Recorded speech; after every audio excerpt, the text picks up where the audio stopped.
阿公以前中茶泡，我们而且只有林洛讲茶泡，女仆会讲酸果，还有人讲轮卤，女仆会没有嘿轮卤，还有人讲帕果，莲雾是最多客语讲法的水果，真的耶。唔过像林洛讲茶泡，我可以分出压一斤一斗钱呢。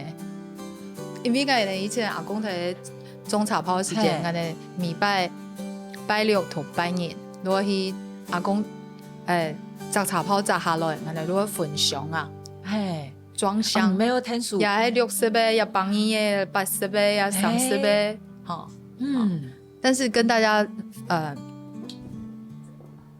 說一下。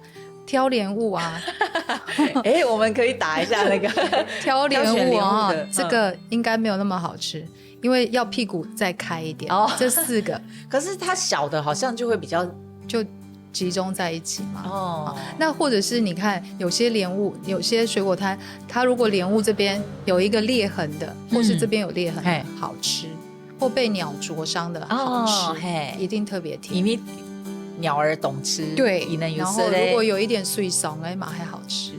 因為萬歲都提給台嘛，我喺6歲人對台北旅去，嗰種我提給唱12年，我22年，我到50年，家睇聯絡嘅萬歲嘅童年係用嚟嘅。我當記得我錄下喺馬祖廟附近啊，嗰時明日我婆攏會拿500個元本來。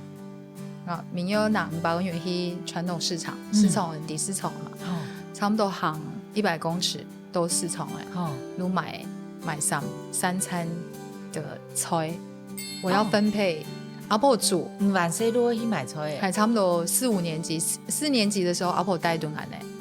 5年級應該也蠻可以帶頓來啊。有時間阿婆會同阿公談數，夏天工作，然後就會是我去買菜。哇，500塊要買3餐，要分配3餐的菜色。嗰種我童年一直在從我家走到市場，大概100公尺。然後一去的時候買搶菜，那個大姐就說：“咖啡有沒有買盲呀？”對啊，所以他們都很熟悉。阿婆會開菜單本，還係唔知啦。有段時間也會開菜單，買都差唔多7家攏碟。